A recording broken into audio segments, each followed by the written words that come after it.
avaient leur tête comme ça avec mes mains sur moi, quoi. J'avais un couple sur mon sexe, quoi. J'ai halluciné, en fait. À ce moment-là, j'ai envie d'être cocu, je suis content d'être cocu, je suis content d'être soumis, je suis content d'être d'être humilié, etc. Ils en font une force. En fait, elle voulait qu'ils reçoivent ma semence, voilà, que je lui donne la béquée, si je peux m'exprimer ainsi. Même si je l'appelais cocu, même si machin, même si je niquais sa femme devant lui en lui disant tiens cocu, regarde et tout, regarde comment ça rend bien mon cocu. Et ben pourtant, pour eux, j'étais qu'un simple outil, en fait. Et quand l'outil il est usé, il sert plus, on le jette, voilà. On dit souvent qu'il faut savoir partager, et ce n'est pas notre invité du jour qui va s'en plaindre. On a le plaisir d'accueillir Luc. Son petit truc, il est celui qu'on appelle lorsque d'autres hommes veulent voir leur femme faire l'amour devant eux. Je suis Brittany Lefebvre, sexothérapeute, et je vous souhaite la bienvenue sous la couette.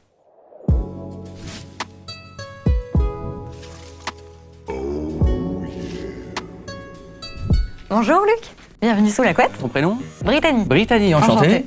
Comment te dire hein. Je me suis inscrit sur un site libertin, ok, il y a quelques années, et j'ai rencontré une nana, voilà. Donc elle s'est présentée comme libertine en fait, d'entrée de jeu. Moi j'étais pas du tout au fait de genre de choses. Et donc elle m'expliquait que elle me verrait moi, mais elle voyait aussi d'autres mecs. À partir du moment où il n'y a pas de sentiment quand c'est d'entrée de jeu établie, voilà, tout va bien. Plus on a avancé dans le temps, plus on se voyait souvent. Ouais. Parce que même si on se dit que c'est juste du cul, en fait au bout d'un moment, des fois il y a on partage des choses, on va au restaurant, machin, et des sentiments commencent à émerger. Puis ça prenait un peu le pas sur le truc qu'on s'était convenu en fait au départ. Donc ça vraiment c'est pour te situer le contexte. Donc on est resté 1 an et demi ensemble et suite à ça je suis resté en fait sur le site parce que moi au début les sites libertins je pensais que c'est que des couples qui échangeaient entre eux. Mais en fait il y a des célibataires, enfin des hommes seuls, des femmes seules, etc. Machin. Je suis rentré en contact avec un couple candoliste. J'imagine que tu sais ce que c'est que le candolisme. Mais est-ce que tu peux l'expliquer peut-être pour que... Ça concerne essentiellement les hommes. Un homme en fait qui aime, qui apprécie que sa femme se fasse prendre par un autre mec sous ses yeux. Voilà, ouais. Ça leur procure du plaisir. Donc moi j'ai complètement découvert déjà le mot, je connaissais pas le mot, et donc la pratique. J'ai commencé à discuter avec la femme parce que c'est elle qui était l'instigatrice de tout ça, tu vois, dans leur couple. Elle s'appelait la Queen Cuckold. Alors en fait, ce couple-là, en fait, c'est un peu bizarre. C'est là où ça devient un peu intéressant. C'est que c'est du candolisme mais poussé à l'extrême. C'est-à-dire qu'un homme qui aime voir sa femme avec un autre homme lui fait aussi l'amour à sa femme. Sauf que là, dans le cuckolding, c'est en fait un homme qui a des problèmes d'érection, qui a des problèmes pour donner du plaisir à sa femme. En fait. Voilà. Et donc ils vont faire appel à un autre homme. Et là, il y a vraiment aussi un délire d'humiliation. C'est-à-dire que la femme veut un peu humilier le mec. Et en fait, le gars qui a des problèmes justement d'érection, plutôt que que ça lui pèse en fait, d'aller voir des psychologues, etc., et qu'il se sent pas bien, par rapport à ça avec sa femme. Eh bien, il prend le parti, en fait, d'en faire une force. Ouais. Et finalement, de se dire, j'ai envie d'être cocu, je suis content d'être cocu, je suis content d'être soumis, je suis content d'être humilié, etc. Ils en font une force, en fait. Voilà. Je pense que c'est... Je vais pas me faire le psychologie de comptoir, mais je pense que c'est pour rester... pour pas devenir dingue, en fait, finalement. Je me disais qu'en fait, ce délire de cuckolding pouvait m'aider. Parce que elle me disait, nous, ce qu'on cherche, c'est... en fait, ton rôle... Quand on se verra, c'est d'être le mâle alpha. Et ça me plaisait un peu parce que, du coup... Le fait que le gars puisse pas avoir d'érection, ça me mettait un peu sur un piédestal et ça me donnait de la confiance, en fait, que j'avais pas forcément à la base, tu vois. Donc ça m'a plu, en fait, ce délire un peu d'être le mâle alpha, etc. Parce que mâle alpha, t'as à me regarder physiquement, j'ai pas vraiment le physique d'un mâle alpha. C'est pas que physique, hein, Oui, c'est vrai, mais enfin, en tout cas, voilà. En tout cas, dans la nature, tu vois, voilà. Ouais. Au bout d'un moment, elle me dit, écoute, tu me plais, machin, on s'échange des photos, très sexe, les visages et tout. Et là, son copain, Greg, commence à me parler aussi, au bout d'un moment. Donc, il m'a dit, écoute, le mieux, c'est que vous vous rencontriez tous les deux, donc elle et toi, avant qu'on se voit tous les trois. Donc, on s'est vu dans un bar, ils habitaient dans le 18e tous les deux, on s'est vu dans un bar dans le 18e. Elle avait son mec en oreillette, en fait. Donc, il écoutait la conversation. Et elle me ramène au scooter, et elle me dit, à mon scooter, et elle me dit, écoute, j'aimerais qu'on se voit demain, mais encore une fois, tous les deux. Donc je vais la chercher, on va chez moi, etc. Et là, elle avait son mec en oreillette, mais aussi en appel, comment on appelle ça, visio? WhatsApp, visio, ouais. En visio. Et donc on arrive chez moi, elle avait un trépied carrément, qu'elle met sur ma table de salon, avec le téléphone, ok, face à elle, moi j'étais derrière elle, et je commence à la déshabiller. Et en fait, son mec l'a regardé, donc un autre homme déshabiller sa femme. Elle commence à me faire une fellation, elle me donne le téléphone. Et moi, en fait, je mets le téléphone comme ça, de façon à ce que, son mec voit ce qui se passe. Et donc, à un moment, donc, je la prenais en missionnaire, et devine où est-ce qu'elle a mis le téléphone. Voilà, en dessous, à l'endroit où ça se passe, quoi. Ça. Voilà, ouais. Et donc lui, il regardait ça, et des fois, en fait, elle le punissait. C'est-à-dire qu'en fait, elle coupait la vidéo, et lui avait juste le son. Elle lui disait, tiens, je te punis, là, pendant 5 minutes, t'auras juste le son, t'as plus la vidéo. Donc j'imagine le mec derrière son écran complètement dingue et tout. Ensuite, bon, je l'ai raccompagné, et on s'est dit on a commencé à continuer à discuter, à se chauffer et tout, voilà. Et on s'est dit qu'on se verrait donc tous les 3, et ça s'est fait 3 semaines après, à peu près. Donc là, je suis allé chez elle, elle m'ouvre la porte de la chambre, et là, je vois le Greg, assis sur une chaise, les mains dans le dos, avec des menottes, et un bandeau sur les yeux. Et là, elle me dit, un peu comme pour me rassurer, je suis à toi cet après-midi. Et donc là, je commence à la déshabiller, machin, bidule. Et là, on va vers lui, et elle commence à lui enlever les menottes et le bandeau. Mon sexe, ça fait pfff, mais en 1 seconde. Un truc incroyable. C'est-à-dire que, je sais pas si, j'ai jamais vu un truc pareil. Dès qu'en fait, j'ai croisé le regard du gars, qui était en plus, il devait faire 1m90, 95 kilos, tu vois. Donc je te parlais de mâle alpha, si on était deux cerfs dans la nature, le mâle alpha c'est lui, hein, c'est pas moi, c'est lui qui va niquer les biches, c'est pas moi. Donc dès que j'ai croisé son regard, j'ai perdu tous mes moyens. Donc elle dit bien tiens cocu, va dans la chambre et tout. Donc on commence à faire nos affaires et au bout d'un moment on l'appelle, bah tiens cocu viens et tout. Donc là j'étais beaucoup plus à l'aise à ce moment-là. Par exemple elle voulait par exemple que je lui demande de venir et qu'il rapproche sa tête vraiment au plus proche de l'action. De façon et lui dire, tu vois, et elle lui dit, bah tu vois, t'as vu, il me fait ce que tu peux pas me faire, etc. Donc il y avait ce truc d'humiliation. T'as vu un cocu et tout, il me baisse bien et tout, il bande bien dur et tout, et toi t'arrives pas, machin et tout. T'as vu ce que c'est qu'un homme qui me donne du plaisir et tout. Donc c'était assez dingue. Enfin moi j'hallucinais. Et comme j'avais cette position encore une fois supérieure, ça me donnait cette confiance en fait qui me manquait peut-être à la base, parce qu'encore une fois j'étais pas du tout de ce milieu et je suis pas du tout libertin moi à la base vraiment.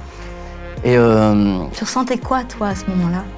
En fait, j'étais vraiment dans une parenthèse un peu enchantée. Bon, pas faire enfantin non plus, ça n'a rien d'enfantin, mais un truc vraiment très, très spécial. Et je réfléchissais pas forcément, en fait, je me laissais aller, quoi.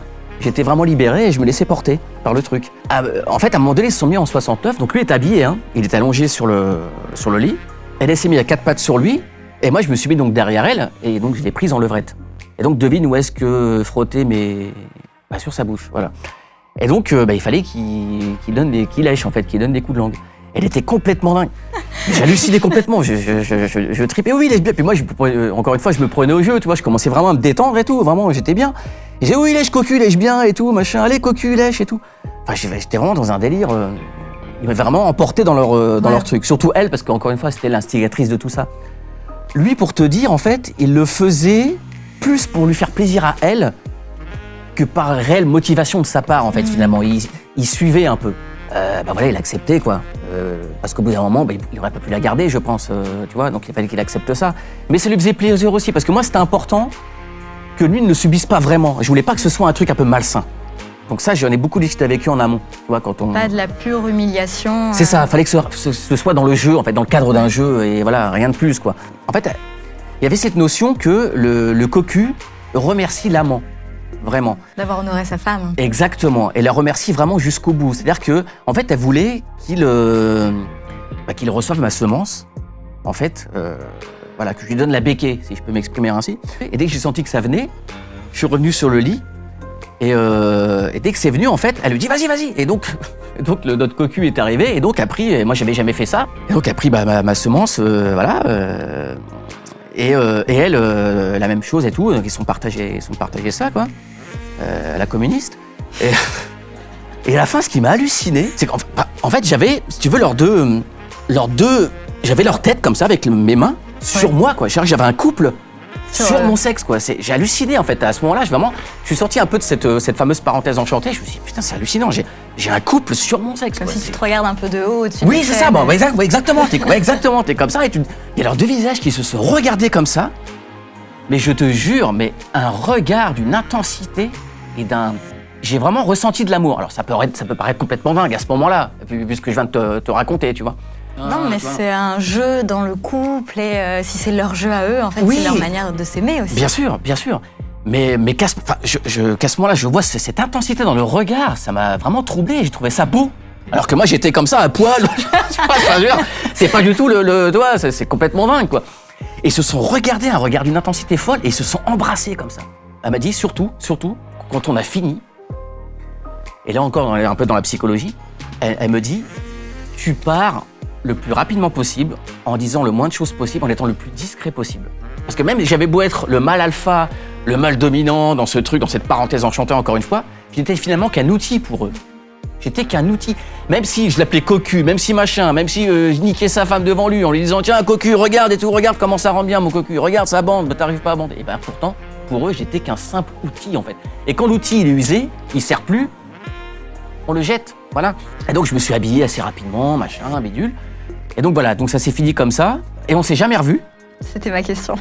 Ouais, on s'est jamais revus parce que leur délire c'était à chaque fois d'avoir un mec différent. Ce que j'ai regretté un peu parce que je me disais que j'aurais pu être encore beaucoup plus à l'aise si on s'était revus, etc. Et même créer une espèce de complicité. Par exemple, ce qui m'a aussi étonné, ce qui m'a étonné dans le rôle du cocu, c'est que c'est lui qui a acheté des préservatifs en fait. Il m'a dit c'est quoi ta marque de capote préférée, je vais les acheter, etc. Donc je dis bah tiens, j'ai pris un truc que j'avais chez moi en photo, je dis tiens. Il m'a acheté les préservatifs. Quand on était l'après-midi, il allait nous chercher des verres d'eau. C'était vraiment à notre service, quoi. Ouais, tout à fait. Voilà. Mais encore une fois, j'étais qu'un outil pour eux. Et ça me semble important de le... Mais c'est beau ce que tu racontes, finalement, parce que c'est vrai qu'on voit que c'est une relation entre eux et c'est pas juste un jeu de domination, d'humiliation. C'est vraiment Exactement. Un jeu autour de l'amour et de la sexualité, quoi. Ouais. C'est pour ça que j'ai même quasiment réussi à te mettre du romantisme dans le délire, quand même. C'est quand même assez dingue quand on voit le contexte, quand tu vois extérieurement le truc. Mais c'est vrai, parce que voilà, ils s'aimaient, j'ai senti qu'ils s'aimaient beaucoup.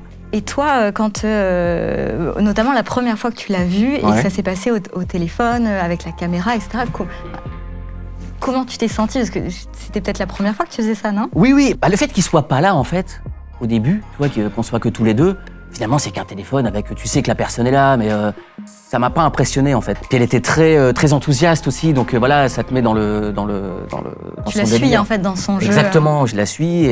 Mais comme je disais, le fait, quand je l'ai vu et quand elle lui a enlevé le bandeau... Puis, au fait, si le mec faisait 1m50 et 28 kilos, je pense que j'aurais pas débandé au moment où elle lui a enlevé le bandeau et les menottes. T'as pensé quoi à ce moment-là? J'ai rien pensé, en fait. Non, juste... Ouais, le mec, on s'est regardé et... Fermeture de rideau. Ouais. Tu retires quoi de cette histoire? Déjà une expérience, je sais pas si enrichissante, c'est le mot. Ça peut. C'est le bon mot. Mais en tout cas, c'est quelque chose de, qui me marquera en fait et qui m'a marqué. Non, c'est une très belle expérience.